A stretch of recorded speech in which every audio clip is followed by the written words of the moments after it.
Yo, Wibu Gen Z, selamat datang di White Room, tempat kita mengupas tuntas berbagai fenomena, tokoh, dan cerita paling epik. Kali ini, kita bakal ngebahas Tora Sakamoto, dari seri Sakamoto Days. Dengan gaya empiris bercita rasa wibu sejati, nggak usah kebanyakan basa-basi, langsung aja kita gas ke inti pembahasannya.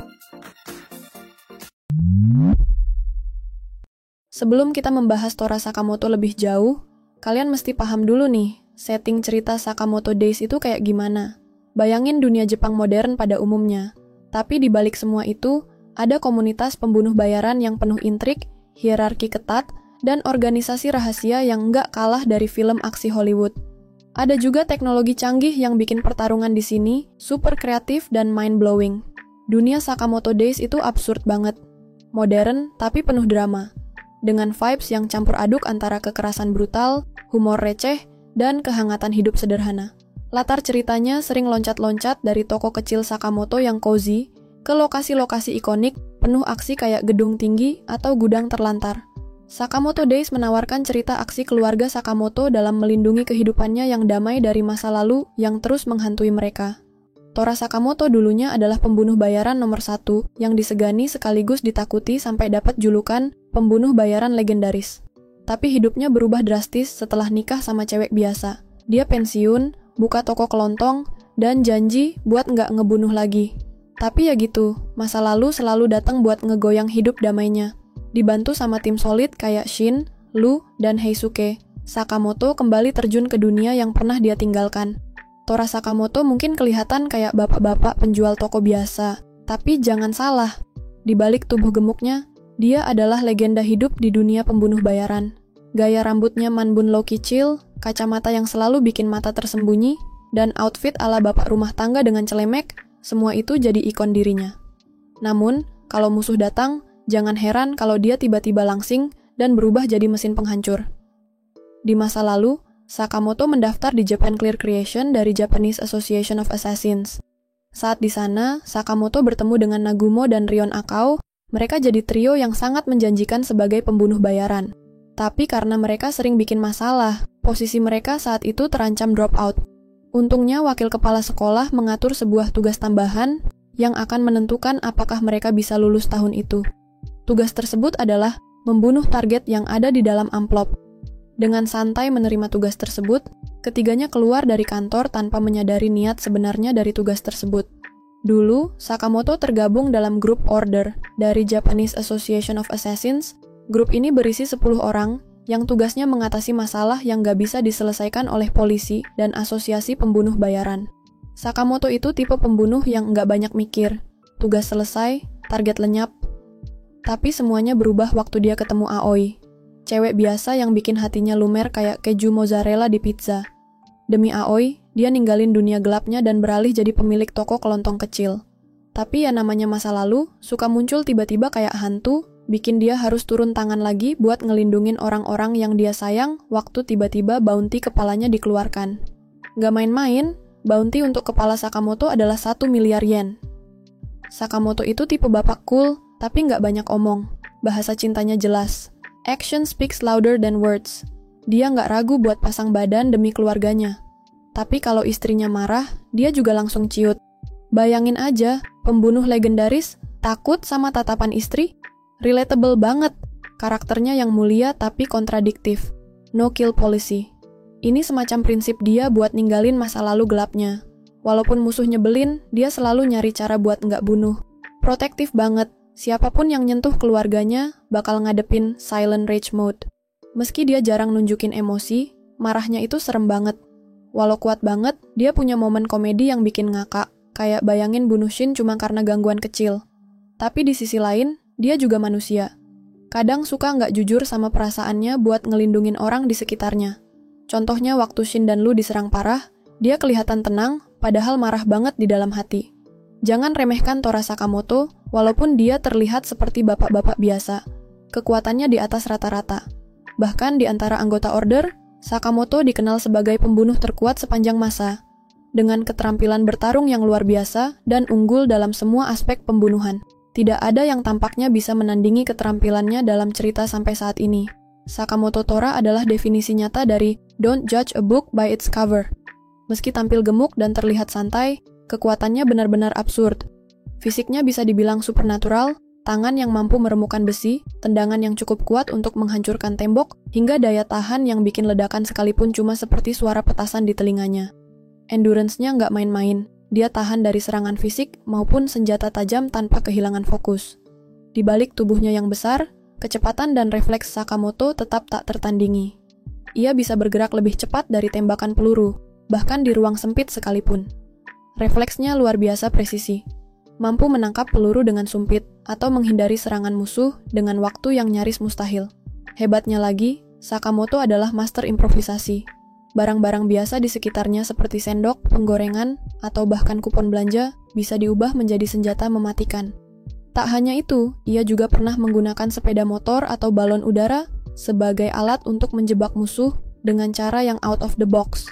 Dari sisi bela diri, Sakamoto memadukan berbagai aliran seperti judo, aikido, muay thai, dan teknik jalanan yang kasar tapi efektif. Ia bisa membanting musuh dengan mudah, membalikkan serangan mereka, hingga melumpuhkan lawan dalam satu gerakan. Meski terlihat mengandalkan fisik, strategi Sakamoto adalah senjata utamanya. Ia mampu menganalisis situasi dan kelemahan musuh hanya dari beberapa gerakan awal. Bahkan dalam waktu singkat, ia sudah punya rencana cadangan untuk menghadapi berbagai kemungkinan. Salah satu keunikan Sakamoto adalah transformasi ke mode kurus ketika situasi mendesak. Dalam bentuk ini, ia mencapai kecepatan dan kekuatan maksimal, dengan serangan yang seolah tak terelakkan. Aura mematikannya sering membuat musuh ketakutan, bahkan sebelum pertempuran dimulai. Pokoknya, apa aja di tangan Sakamoto bisa jadi senjata. Penggorengan, kupon belanja, bahkan sepeda motor. Doi juga pakai kacamata anti peluru dan apron tahan banting. Serius, bahkan barang-barangnya aja ikut OP.